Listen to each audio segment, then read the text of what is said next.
ರಾಜ್ಯದ ಕಾಂಗ್ರೆಸ್ ಸರ್ಕಾರ ತಾನೇ ಘೋಷಿಸಿಕೊಂಡಿದ್ದಂತ ಗ್ಯಾರಂಟಿಗಳ ಬಗ್ಗೆ ವ್ಯತಿರಿಕ್ತ ಹೇಳಿಕೆಗಳನ್ನ ಕೊಡೋದ್ರ ಮೂಲಕ ಮತ್ತು ಮಾನದಂಡದ ಬದಲಾವಣೆಗಳನ್ನ ಸರ್ಕಾರವೇ ಕೈ ಎತ್ಕೊಂಡಿರ್ತಕ್ಕಂಥದ್ದು. ನಾನು ತಮ್ಮ ಮುಖೇನ ರಾಜ್ಯದ ಮುಖ್ಯಮಂತ್ರಿಗಳಿಗೆ ಕೇಳೋದಕ್ಕೆ ಇಚ್ಛೆ ಪಡ್ತೇನೆ. ಕಳೆದ ವಿಧಾನಸಭಾ ಚುನಾವಣೆ ಸಂದರ್ಭದಲ್ಲಿ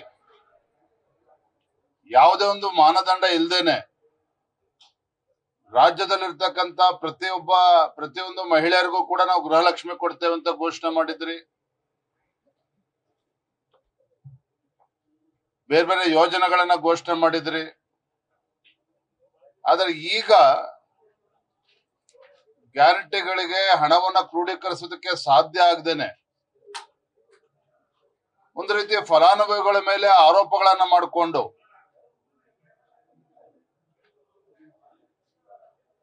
ಅದನ್ನ ಲಕ್ಷಾಂತರ ಜನ ಏನು ಫಲಾನುಭವಿಗಳಿದ್ರು ಅವರ ಕಡಿತಗೊಳಿಸ್ತಕ್ಕಂಥ ಕೆಲಸ ಮಾಡದ ಕೋರ್ಟ್ ಇದ್ದೀರಿ. ಖಂಡಿತ ಸರಿಯಲ್ಲ. ತಾವು ಚುನಾವಣೆ ಪೂರ್ವದಲ್ಲಿ ಏನ್ ಭರವಸೆ ಕೊಟ್ಟಿದ್ರಿ, ಯಾರ್ಯಾರಿಗೆ ಗ್ಯಾರಂಟಿಗಳನ್ನ ತಲುಪಿಸ್ತೇವೆ ಅಂತ ಹೇಳಿದ್ರೆ ಅದನ್ನ ಪರಿಪಾಲನೆ ಮಾಡಬೇಕಾಗಿರ್ತಕ್ಕಂಥದ್ದು ಈ ಸರ್ಕಾರದ ಆದ್ಯ ಕರ್ತವ್ಯ. ಮತ್ತೊಂದು ಕಡೆ ರಾಜ್ಯದ ಆರ್ಥಿಕ ಪರಿಸ್ಥಿತಿಯ ಬಗ್ಗೆನೂ ಕೂಡ ಮಾನ್ಯ ಮುಖ್ಯಮಂತ್ರಿಗಳು ಬೆಳಕನ್ನ ಚೆಲ್ಲಬೇಕು. ರಾಜ್ಯದ ಆರ್ಥಿಕ ಪರಿಸ್ಥಿತಿಯ ಬಗ್ಗೆ ಒಂದು ಶ್ವೇತ ಪತ್ರವನ್ನ ಹೊರಡಿಸ್ಬೇಕು ಅಂತೇಳಿ ಹಿಂದಿನ ಮುಖ್ಯಮಂತ್ರಿಗಳು ಕೂಡ ನಾವು ಬೇಡಿಕೆನ ಇಟ್ಟಿದ್ವಿ, ಅದು ಆಗ್ಲಿಲ್ಲ.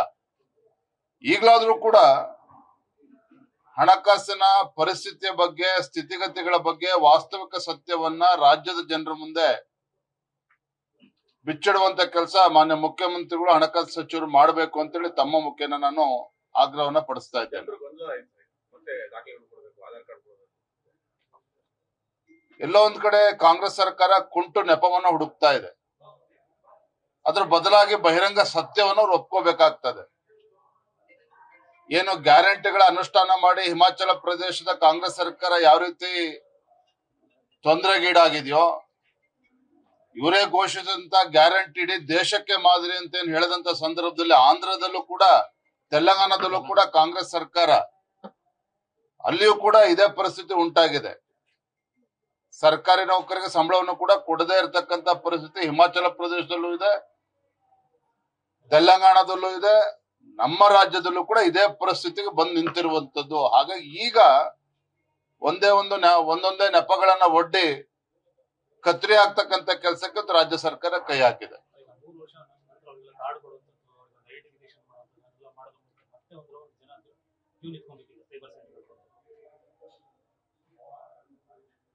ಕಾಂಗ್ರೆಸ್ ಪಕ್ಷ ಸ್ವಾತಂತ್ರ್ಯ ಬಂದ ನಂತರದಲ್ಲಿ 50-55 ವರ್ಷಗಳ ಕಾಲ ಆಡಳಿತವನ್ನ ನಡೆಸೂ ಕೂಡ ಇವತ್ತು ಕೂಡ ಜನರು ತಮ್ಮ ಗ್ಯಾರಂಟಿಗಳಿಗೆ ನಿಲ್ಬೇಕು ಅಂತೇಳಿ ಅಪೇಕ್ಷೆನ ವ್ಯಕ್ತಪಡಿಸ್ತಾ ಇದ್ದಾರೆ ಅಂತ ಹೇಳಿದ್ರೆ ಇವರು ಆಡಳಿತ ವೈಖರಿಗೆ ಹಿಡಿದಿರ್ತಕ್ಕಂಥ ಕೈಗನ್ನಡಿ ಅನ್ನೋದನ್ನು ಕೂಡ ನೆನ್ಪು ಮಾಡ್ಕೊಡೋದಕ್ಕೆ ಇಚ್ಛೆ ಪಡ್ತೇನೆ.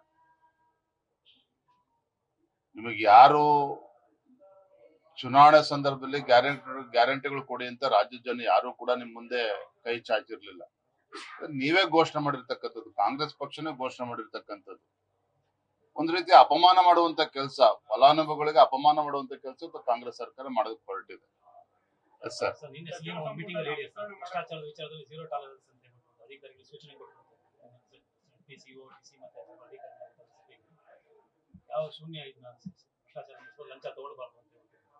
ಡಿ ಕೆ ಶಿವಕುಮಾರ್ ಅವರು ಅವರ ತಾಳ್ಮೆಗೆ ನಾವು ಅಭಿನಂದಿಸ್ಬೇಕು.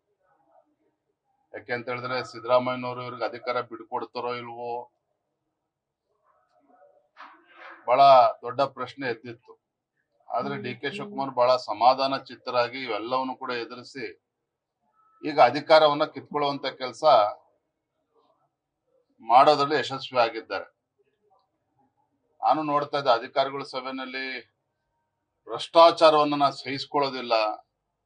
ನನ್ಗೆಲ್ಲೋ ಅನಿಸ್ತದೆ ಮಾನ್ಯ ಮುಖ್ಯಮಂತ್ರಿಗಳ ಬಾಯಲ್ಲಿ ಭ್ರಷ್ಟಾಚಾರದ ಬಗ್ಗೆ ಮಾತನಾಡ್ತಕ್ಕಂಥದ್ದು ಅಷ್ಟು ಶೋಭೆ ತರುವಂತ ವಿಚಾರ ಅಲ್ಲ. ಭ್ರಷ್ಟಾಚಾರಕ್ಕೂ ಈ ಕಾಂಗ್ರೆಸ್ ಸರ್ಕಾರಕ್ಕೂ ಒಂದು ಅವಿನಾಭಾವ ಸಂಬಂಧ ಇರುವಂತದ್ದು. ಮುಖ್ಯಮಂತ್ರಿಗಳ ಬಾಯಲ್ಲಿ ಈ ತರ ಬರ್ತಾ ಇರ್ತಕ್ಕಂಥ ರಾಜ್ಯದ ಜನನೇ ಒಂದು ರೀತಿ ಹಾಸ್ಯಕ್ಕೀಡಾಗಿರ್ತಕ್ಕಂಥದ್ದು. ಅಂದ್ರೆ ಇವತ್ತು ರಾಜ್ಯದ ಜನ ಬಯಸ್ತಾ ಇದ್ದಾರೆ ನಾನು ಈಗಲೇ ಮಾನ್ಯ ಮುಖ್ಯಮಂತ್ರಿಗಳ ಬಗ್ಗೆ ಕಾಂಗ್ರೆಸ್ ಸರ್ಕಾರದ ಬಗ್ಗೆ ಟೀಕೆ ಮಾಡೋದಕ್ಕಿಂತ ಬದಲಾಗಿ ರಾಜ್ಯದ ಜನರು ಏನು ಅಪೇಕ್ಷೆನ ಪಟ್ಟಿದ್ರು ಕಳೆದ 3 ವರ್ಷದಲ್ಲಿ ಉತ್ತಮ ಆಡಳಿತ ಕೊಡೋದ್ರಲ್ಲಿ ವಿಫಲರಾಗಿದ್ದೀರಿ.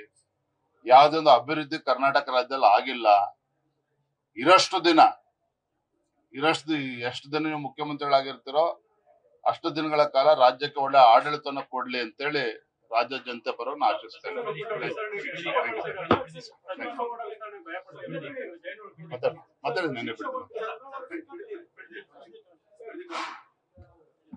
ಬಿಡದಿ ಬಗ್ಗೆ ನೆನ್ನೆನೂ ಕೂಡ ಬಿಡದಿನಲ್ಲಿ ರೈತರನ್ನು ಒಕ್ಕೂಲಗಿಸುವಂತ ಕೆಲಸ ಇವತ್ತು ಕಾಂಗ್ರೆಸ್ ಸರ್ಕಾರ ಮಾಡೋದಕ್ಕೆ ಹೊರಟಿದ್ದಾರೆ. ಇದು ಅಕ್ಷಮ್ಯ ಅಪರಾಧ. ಯಾವುದೇ ಒಂದು ರಾಜ್ಯ ಸರ್ಕಾರ ರೈತರಿಂದ ಜಮೀನು ತೆಗೆದುಕೊಳ್ಬೇಕಾದ್ರೆ ಕನಿಷ್ಠ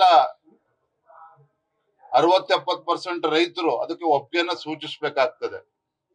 ಆದ್ರೆ ಇಲ್ಲಿ ಬಿಡದಿನಲ್ಲಿ ಬಹುತೇಕ ಎಲ್ಲ ರೈತರು ಇದನ್ನು ವಿರೋಧಿಸ್ತಾ ಇದ್ದಾರೆ. 90% ಅಷ್ಟು ರೈತರು ವಿರೋಧದ ನಡುವೆನೂ ಸಹ ಕಾಂಗ್ರೆಸ್ ಸರ್ಕಾರ ಮಾನ್ಯ ಮುಖ್ಯಮಂತ್ರಿಗಳು ಒತ್ತಾಯ ಪೂರ್ವಕವಾಗಿ ಜಮೀನನ್ನ ಕಸ್ಕೊಳ್ಳಕ್ಕೆ ಹೊರಟಿದ್ದಾರೆ. ಇದು ಖಂಡಿತ ಸರಿಯಲ್ಲ. ನಾನು ನಿನ್ನೆ ದಿನ ರಾಹುಲ್ ಗಾಂಧಿ ಅವರು ಕೂಡ ವಿಪಕ್ಷ ನಾಯಕರಿಗೆ, ಯಾಕಂದ್ರೆ ದೇಶಾದ್ಯಂತ ಪ್ರವಾಸವನ್ನು ಮಾಡಿ ರೈತರ ಬಗ್ಗೆ ಮೊಸಳೆ ಕಣ್ಣೀರನ್ನ ಸುರಿಸ್ತಕ್ಕಂಥ ರಾಹುಲ್ ಗಾಂಧಿ ಅವರು ಇವತ್ತು ಎಚ್ಚೆತ್ತುಕೊಳ್ಬೇಕಾಗ್ತದೆ. ನಿಮ್ಮದೇ ಮುಖ್ಯಮಂತ್ರಿ ಕರ್ನಾಟಕ ರಾಜ್ಯದಲ್ಲೇನಿದ್ದಾರೆ ಅವ್ರಿಗೆ ಬುದ್ಧಿ ಹೇಳುವಂತ ಕೆಲಸ ಮಾಡಬೇಕು. ಈ ಭೂಸ್ವಾಧೀನ ಪ್ರಕ್ರಿಯೆಯನ್ನು ನಡೀತಾ ಇದೆ, ಅದನ್ನ ಕೈ ಬಿಡುವಂತೆ ತಾಕೀತ್ ಮಾಡಬೇಕು ಅಂತೇಳಿ ತಮ್ಮ ಮುಖೇನ ನಾನು ರಾಹುಲ್ ಗಾಂಧಿ ಅವ್ರಲ್ಲೂ ಕೂಡ ವಿನಂತಿ ಮಾಡ್ತೇನೆ. ನ್ಯೂಸ್ ಫಸ್ಟ್ ನಿರ್ಭೀತಿಯಿಂದ ನಿಮ್ಮ ಪರವಾಗಿ.